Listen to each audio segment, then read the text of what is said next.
बरादरान इस्लाम, मुझे ना एक बड़ी ख़ूबसूरत बात याद आ रही है और इससे ज़रूर आपका ईमान ताज़ा भी होगा और आपको सुकून भी मिलेगा और आपको पता चलेगा कि अल्लाह क्या है, अल्लाह के कितने एहसानात आप पर और मुझ पर हैं, अल्लाह का कितना करम आप पर और मुझ पर है और हम अल्लाह के एहसानात किस तरह से अदा कर रहे हैं आज के दौर में।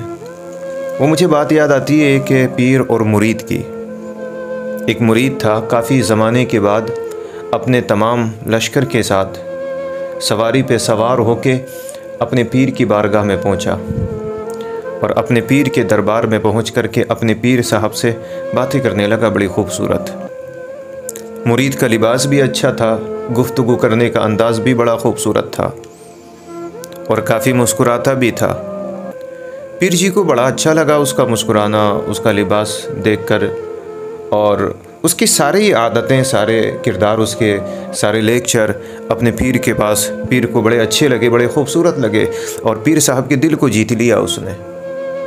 लेकिन आखिर में पीर साहब से वो कहने लगा, कहा हुजूर अगर कुछ नसीहत फरमा दें तो बड़ा एहसान होगा आपका।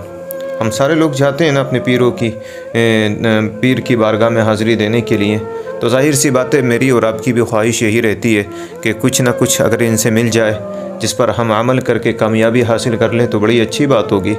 तो इसी तरह से वो पीर मुरीद कहने लगा, कहा हुजूर कुछ नसीहत फरमा दीजिए। कहा बेटा नसीहत तो कुछ नहीं है, लेकिन एक गुजारिश करना चाहूँगा, अगर आप मेरी इस बात पे अमल कर लो तो बड़ा एहसान होगा आपका। कहा बोलिए हुजूर, आप जो कहेंगे आपकी बात तो सर आँखों पर है, आपकी हर बात आपकी मुरीद को कबूल है। जब ये बात कही ना तो कहा बेटा बात यह है कि जब तुम मुस्कुराते हो ना तो तुम्हारा एक दांत टूटा हुआ है, वो दांत अच्छा नहीं लगता। अगर आप किसी अच्छे तजुर्बेकार हकीम या डॉक्टर से ये दांत अपना लगवा लो ना तो मुस्कुराते हुए बड़े खूबसूरत नज़र आओगे, बड़े अच्छे नज़र आओगे। और ये बात ना दिल की गहराइयों से सुनना, इस बात का जो निचोड़ है ना वो आपके ईमान में ताजगी पैदा करेगा, आपको एक सुकून दे करके जाएगा। जी मैं वादा करता हूँ आपसे, सुकून से सुने इसको।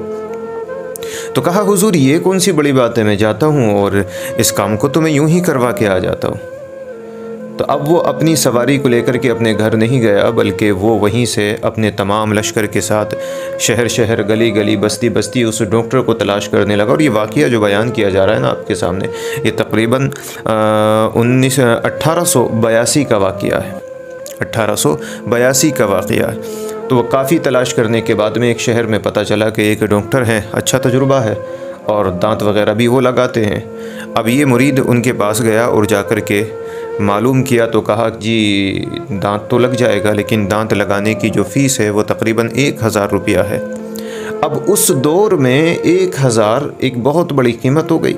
अब बाखूबी इस बात को जानते, बहुत बड़ी कीमत हो गई। 1882 में 1000 की कीमत मेरे हिसाब से, आज के हिसाब से लाखों रुपया है।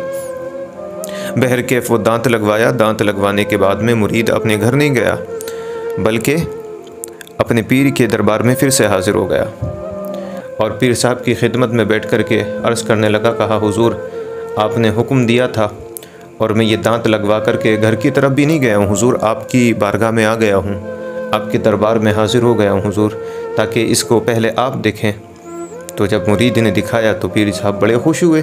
कहा आपने मेरी बात पर अमल किया, आप मुस्कुराते हुए, आप बड़े अच्छे लग रहे, हाँ बड़े अच्छे लग रहे हो।